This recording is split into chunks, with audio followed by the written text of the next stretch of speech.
Bismillahirrahmanirrahim. Alhamdulillahilladzi samma nafsahu bil qahhar yaqharu a'da'ahul kuffar.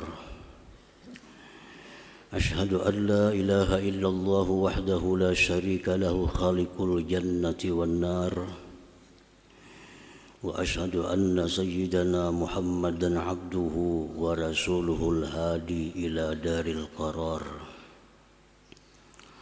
Allahumma salli wa sallim ala mursyidil muqarrabin wal abrar sayyidina wa maulana Muhammadin safwatil akhyar wa ala alihi wa sahbihi wa zurriyatihi wa atba'ihi ila yaumil infitar, amma ba'd.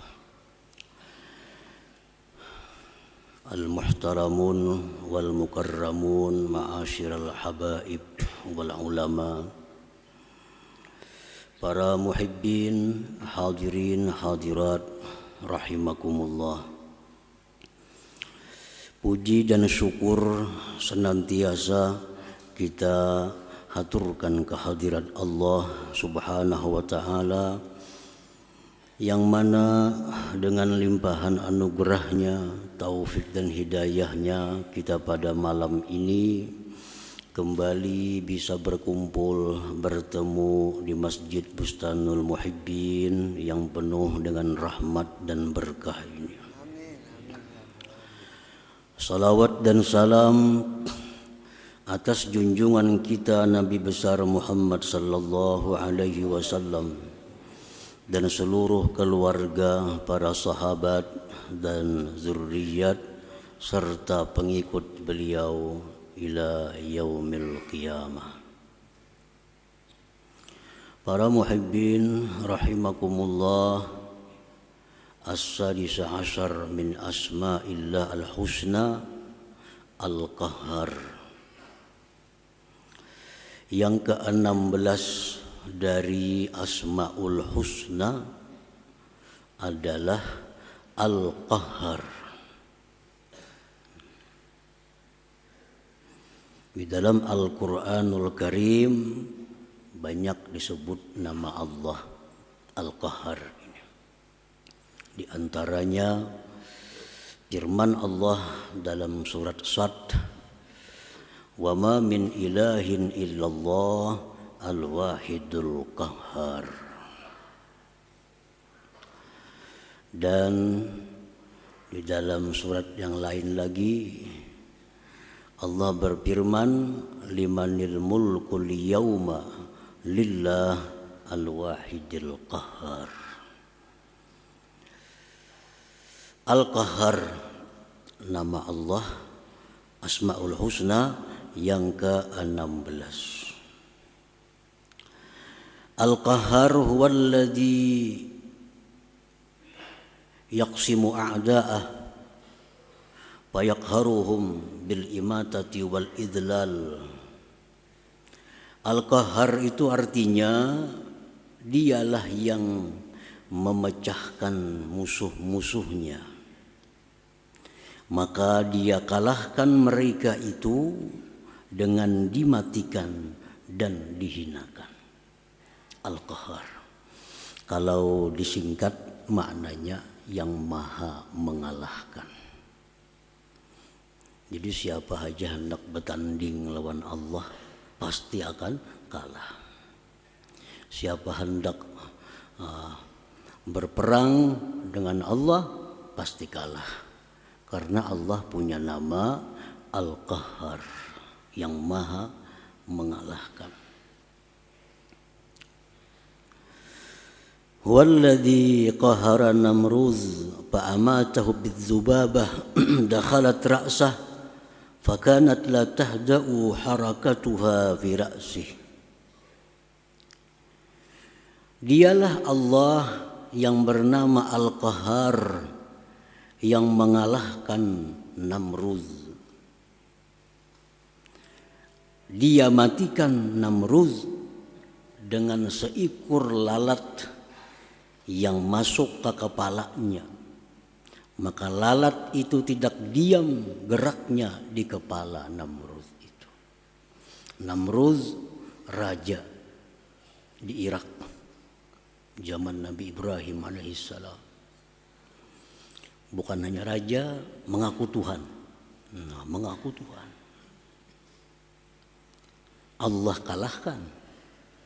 Ini hendak menandingi Allah, memusuhi Allah, memerangi Allah. Allah kalahkan. Dan Allah kaderiput mengalahkannya.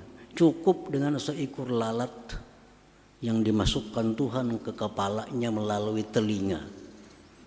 Nah, lalat masuk ke dalam telinga, kada sing ranayan lalat dalam telinga. Berdiri, berduduk. Akhirnya Namrud menghantupakan kepala ke dinding beberapa kali. Akhirnya mati. Nah, matinya bukan karena lalat. Matinya karena menghantam kepala seorang ke dinding. Begitulah caranya Allah mengalahkan, menghinakan musuh-musuhnya itu.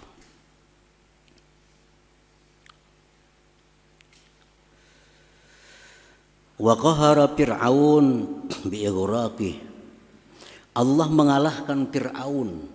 Fir'aun sama dengan Namrud, raja sekaligus mengaku Tuhan. Mengaku Tuhan. Allah hinakan, Allah matikan Fir'aun dengan ditenggelamkan Allah. Jadi matinya Fir'aun bukan karena pedang, bukan karena panah, bukan karena tumbak, karena dikelilingi oleh pengawal-pengawalnya. Kadang mungkin sampai kalau panah, kadang mungkin sampai kalau pedang, kadang mungkin sampai kepada Fir'aun kalau tumbak, karena dikelilingi oleh pengawal. Tetapi Allah tenggelamkan Fir'aun di lautan.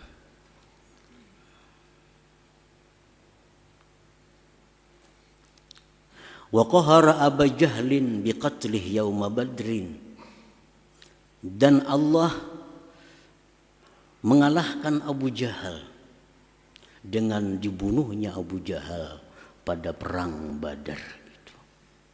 Abu Jahal ini orang yang sangat memusuhi Rasulullah sallallahu alaihi wasallam. Memusuhi Rasulullah sama dengan memusuhi Allah Subhanahu wa taala. Nah, maka Allah kalahkan Abu Jahal di Badar dengan terbunuh. Para muhibbin rahimakumullah. Jadi Allah Subhanahu wa taala itu sangat kuasa mengalahkan siapa jua pun, sekuat apapun, sebanyak apapun, dengan namanya Al-Qahhar. Tetapi sebagai sunnatullah, adatnya Allah, Allah itu kadang mau langsung mengalahkan itu. Proses waktu Ibrahim alaihissalam berdakwah berpuluh-puluh tahun mengajak Namrud. Sampai akhirnya Namrud ingin membunuh Nabi Ibrahim dengan melemparkan ke api. Berpuluh-puluh tahun perjuangan Nabi Ibrahim alaihissalam, baru Namrud ini dimatikan, dihinakan oleh Allah Subhanahu wa ta'ala. Itu sunnatullah. Padahal Allah bisa secara langsung mematikan itu orang tanpa menunggu minggu, bulan, bahkan tahun. Allah kuasa. Fir'aun, Nabi Musa 40 tahun berdoa kepada Allah agar bisa menang dengan Fir'aun. Baru dikabulkan oleh Allah doanya Nabi Musa. Allah tenggelamkan Fir'aun. 40 tahun lebih Nabi Musa berjuang melawan Fir'aun. Abu Jahal 13 tahun lebih Nabi kita dihina, dicaci maki oleh Abu Jahal. Baru Allah matikan, hinakan Abu Jahal itu. Ini sunnatullah. Banyak hikmah yang terjadi dengan demikian. Pertama, memberikan peluang kepada umat untuk menjadi mujahid, untuk menjadi pejuang-pejuang. Coba andai kata Allah, misalnya Rasulullah dibangkit jadi rasul, ujar Rasulullah, wahai kaum Quraisy, masuk Islamlah, masuk Islam semuaan, masuk Islam semuaan.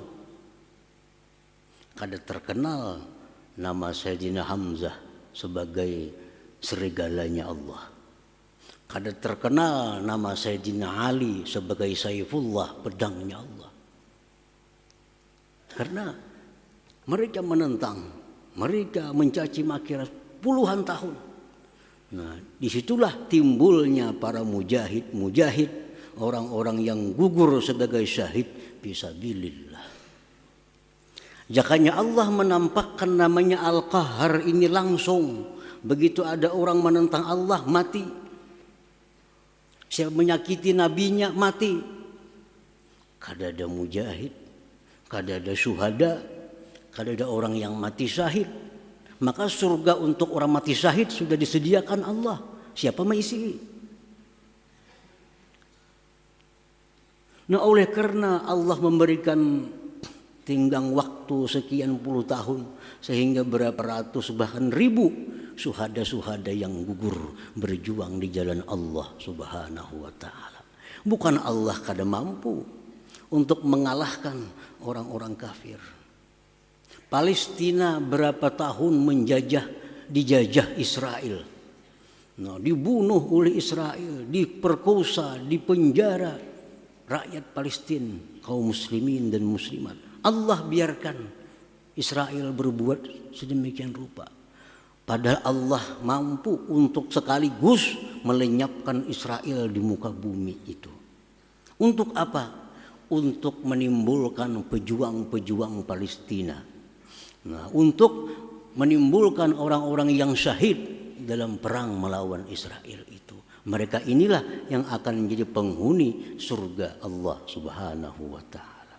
Hadirin hadirat yang dimuliakan Allah, itu sudah sunnatullah. Kita berdoa, ya Allah, hamba sakit, sihatkanlah. Allah bisa mengabulkan detik itu bisa. Ya Allah, hamba kesulitan uang, blak gugur di langit sekarung, bisa. Kuasa.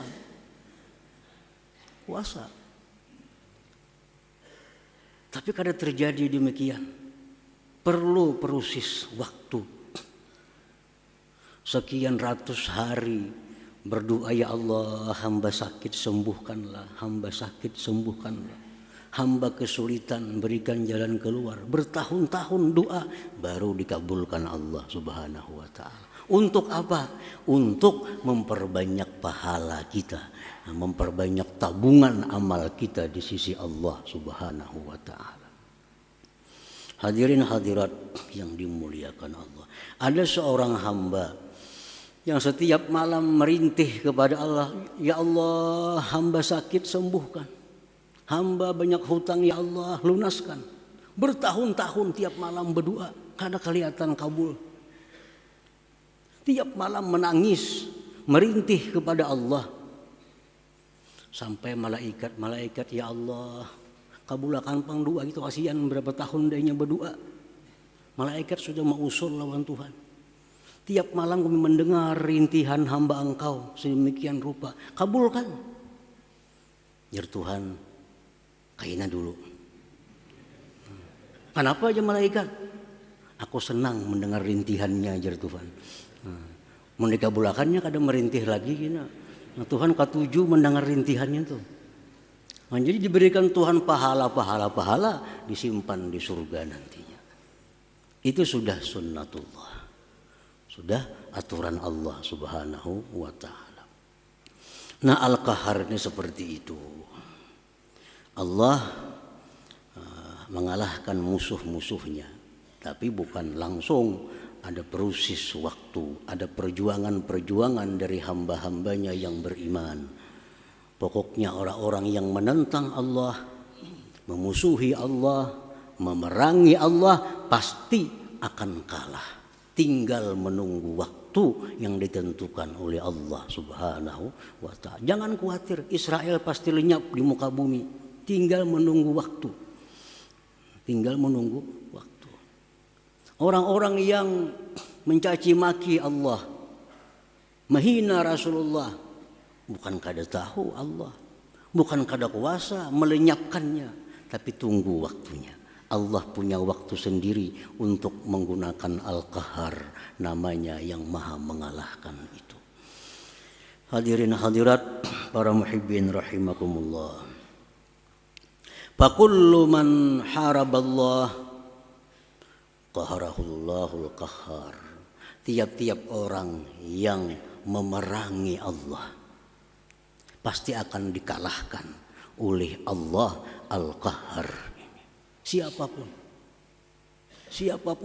yang memerangi Allah artinya memerangi agamanya, memerangi Allah, memerangi kekasih Allah, memerangi Allah.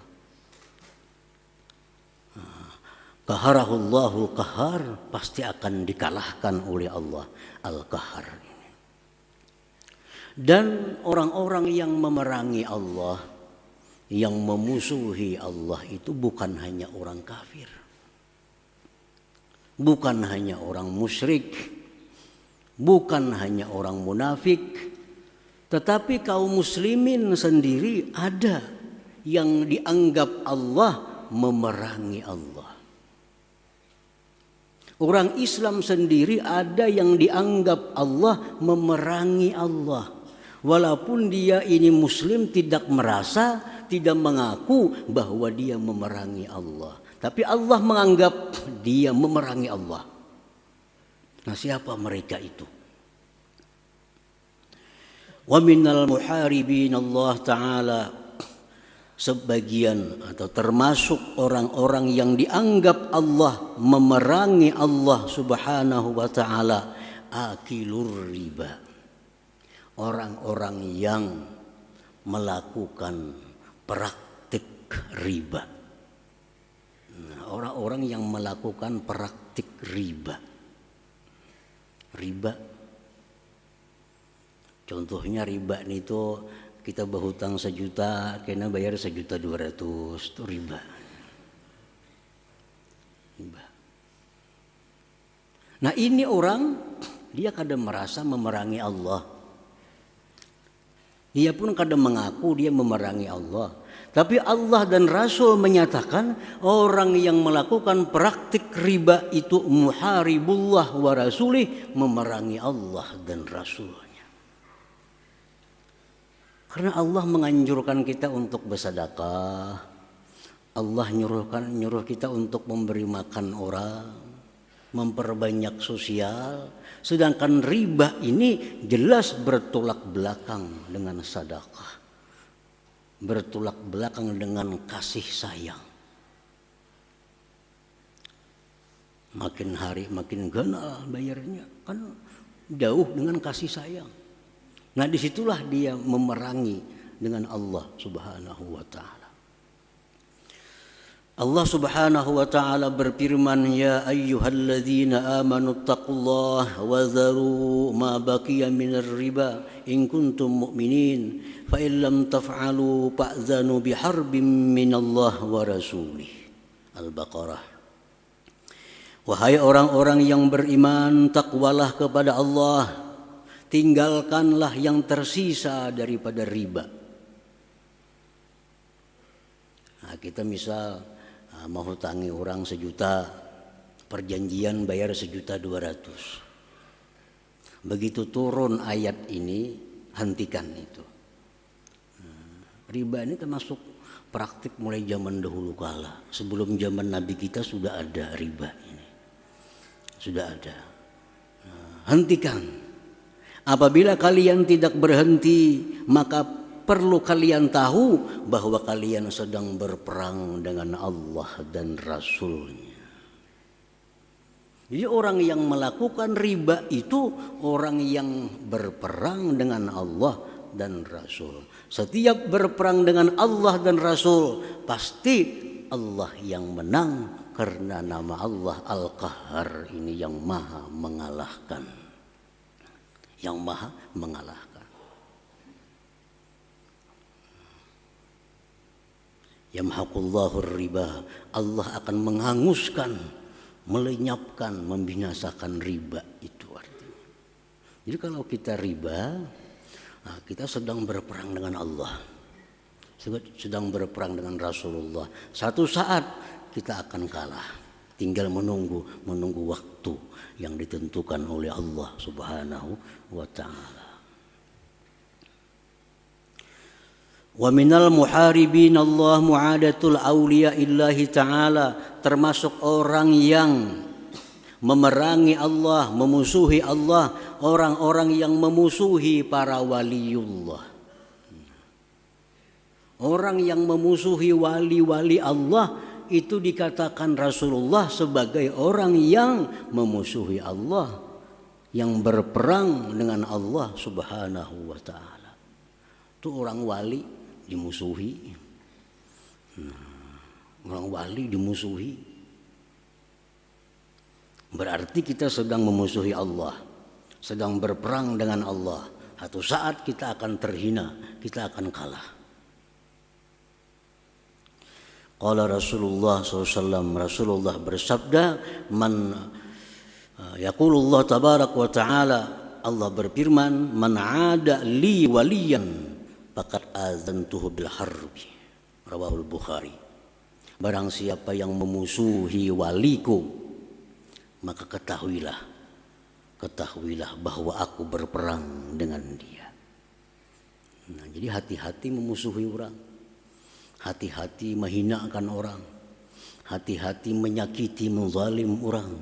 Siapa tahu orang ini waliullah, siapa tahu orang ini wali Allah, habis kita, hancur kita, hancur.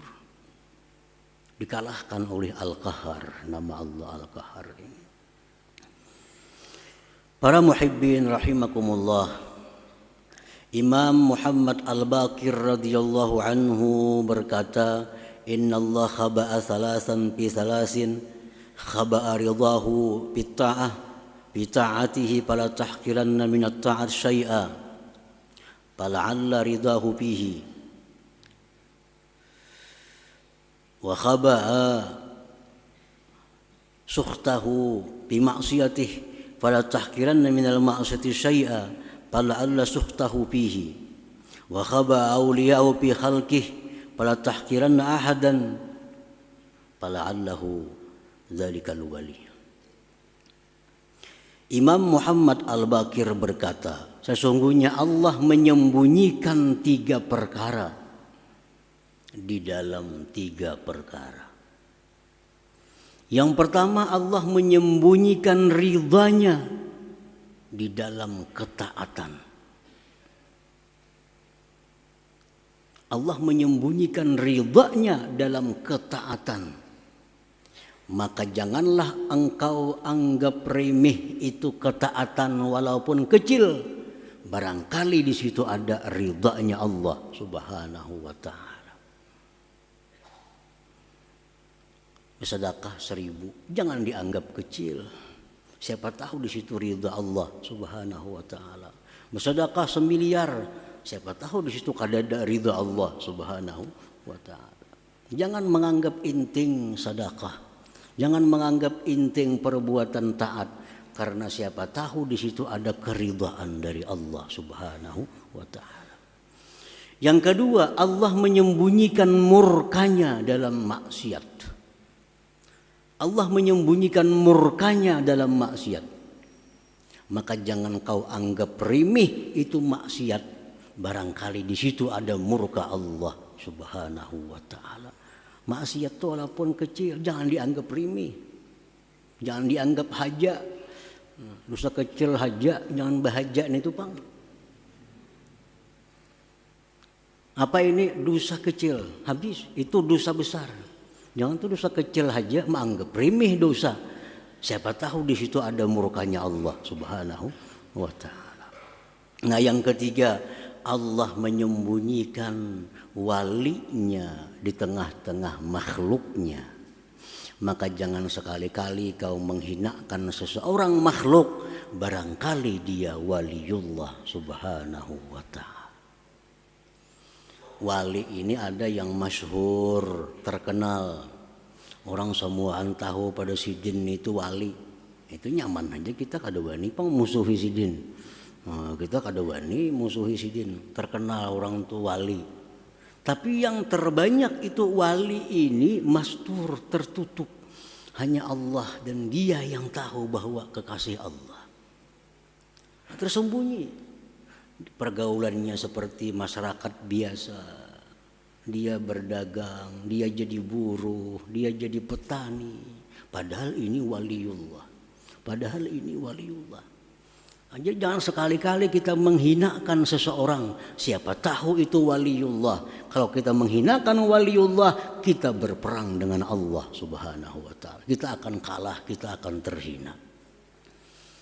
Hadirin hadirat para muhibbin yang dimuliakan Allah. Karena orang jadi wali itu bukan syaratnya tasbih kada sing pisahan di tangan. Kada itu syarat jadi wali.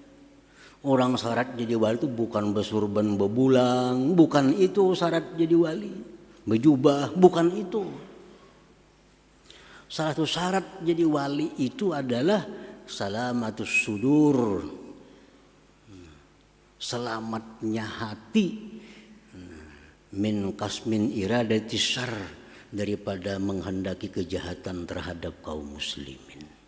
Itu syaratnya orang jadi wali. Hatinya bersih, sedikit pun tidak ada maksud untuk berbuat jahat kepada kaum muslimin. Walaupun orangnya kada bakupiah, orangnya kada baju takwa, walaupun orangnya biasa, tapi hatinya bersih, sedikit pun tidak ada tujuan untuk menyakiti, mengganggu kaum muslimin. Itu syarat untuk orang jadi waliullah. Nah ini tersembunyi. Jangan-jangan tetangga kita ini wali, kita kada tahu. Jangan-jangan orang seberang rumah kita wali, kita kada tahu. Nah kita musuhi, maka kita sedang memusuhi Allah, sedang berperang dengan Allah subhanahu wa ta'ala. Kita akan hancur, kita akan binasa dalam kehinaan. Para muhibbin rahimakumullah.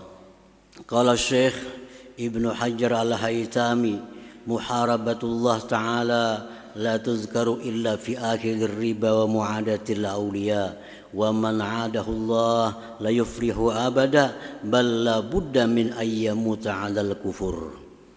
Syekh Ibnu Hajar al-Haytami berkata, memerangi Allah itu tidak disebut kecuali hanya dua. Satu, orang yang melakukan riba. Yang kedua, orang yang memusuhi waliullah. Orang yang jadi perampok kada disebut sebagai berperang dengan Allah. Orang yang jadi maling kada disebut sebagai orang yang memerangi Allah. Orang yang suka zina kada disebut sebagai orang yang memerangi Allah. Orang yang suka minum arak kada disebut sebagai orang yang memerangi Allah. Yang disebut Allah memerangi Allah hanya dua. Satu, orang yang melakukan praktik riba. Yang kedua, memusuhi kekasih Allah subhanahu wa ta'ala. Dua itu. Wa man 'adahu Allah la yufrihu abada. Siapa yang memusuhi Allah, dia tidak akan beruntung selama-lamanya. Tidak akan beruntung selama-lamanya. Balla budda min ayyamuta 'alal kufur, bahkan pasti dia mati dalam keadaan kafir. Nauzubillah min dzalik. Hati-hati, riba jangan dianggap kecil. Jangan dianggap biasa. Kalau menurut Ibnu Hajar, orang yang melakukan riba mati tanpa tobat, dia matinya 'alal kufur, dalam keadaan kafir kepada Allah Subhanahu wa ta'ala.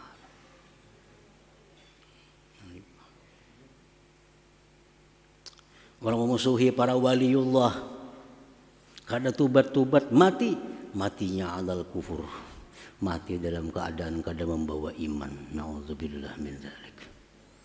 Jangan dianggap remeh riba itu. Jangan dianggap remeh. Memusuhi orang, jangan dianggap remeh. Siapa tahu itu orang kekasihnya Allah Subhanahu wa ta'ala. Para muhibbin rahimakumullah. Itulah nama Allah yang ke-16 tadi, Al-Qahhar. Al-mu'min bismillah al-qahhar ayyaqara a'da'ah. Orang yang beriman dengan nama Allah Al-Qahhar, dia itu orang yang mampu mengalahkan musuh-musuhnya. Kalau kita beriman dengan nama Allah Al-Qahhar, yang maha mengalahkan, maka kita mesti jadi orang yang mampu mengalahkan musuh-musuh kita. Itu buktinya, bukti kita beriman dengan Al-Qahhar, kita bisa mengalahkan musuh-musuh kita. Wa a'da'i, musuh yang paling musuh kita adalah nafsu wasyaitan, nafsu dan syaitan. Ini dua musuh yang paling musuh dari sekian banyak musuh. Orang yang beriman dengan Al-Qahhar, dia akan bisa mengalahkan nafsunya. Dia akan bisa mengalahkan syaitan yang menggodanya. Caranya mengalahkan itu macam apa? Bimukalafatihima, dengan menyalahi kedua-duanya. Jangan menuruti kehendak nafsu dan syaitan itu. Allah Subhanahu wa ta'ala berfirman, innan nafsa la'ammaratum bisu. Nafsu ini selalu mengajak kita untuk berbuat jahat. Nafsu selalu mengajak kita berbuat maksiat. Nah, kalau kita beriman dengan Al-Qahhar, kita bisa kalahkan nafsu. Hendak buat maksiat, kita salahi, kita tegah, kita lawan, sehingga kada terjadi maksiat. Syaitan, Allah berfirman, inna syaitana lakum adu fattakhiduhu aduwa. Syaitan itu musuh kalian, ujar Tuhan. Syaitan itu musuh kalian, jadikan musuh, jangan dijadikan kawan. Jangan jadikan kawan. Jadi syaitan, nafsu sama-sama mengajak kita kepada kejahatan, kepada jauh dengan Allah Subhanahu wa ta'ala.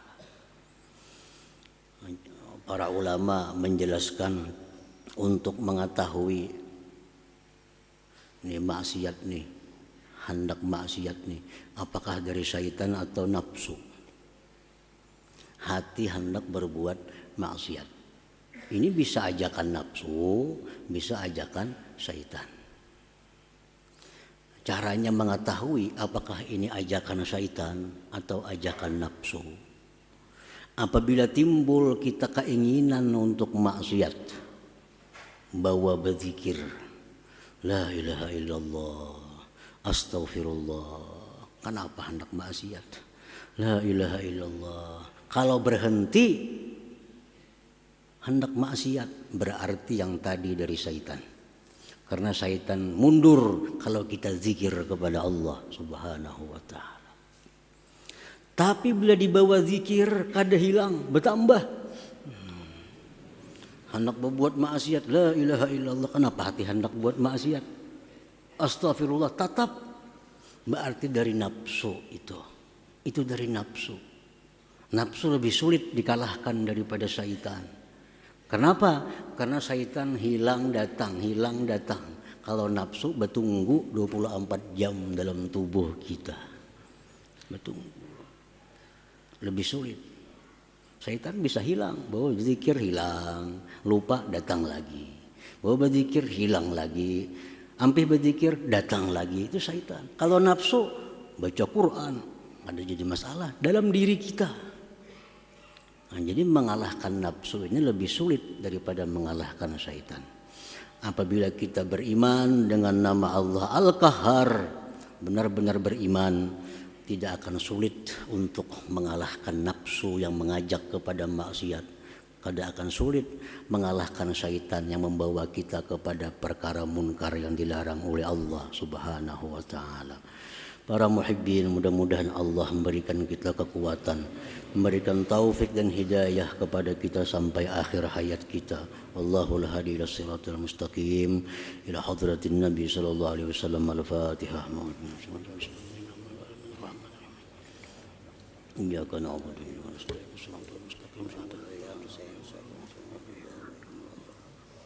Bismillahirrahmanirrahim. Alhamdulillahi rabbil alamin wassalatu wassalamu ala asyrafil anbiya'i wal mursalin wa ala alihi washabbihi ajmain. Allahumma inna nas'aluka al-afiyah wa al-afata daima fid din wa dunya wal akhirah.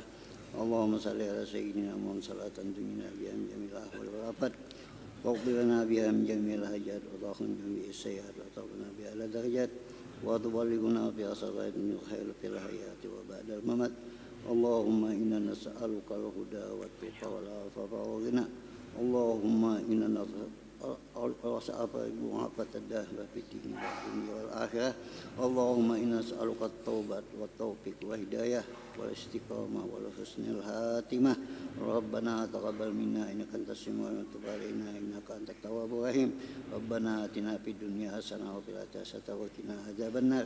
Sallallahu ala sayyidina Muhammadin wa ala alihi wasallam. Walhamdulillahi rabbil alamin. Ya ayyuhar rajuna minhu syafa'atan sallu alaihi sallimu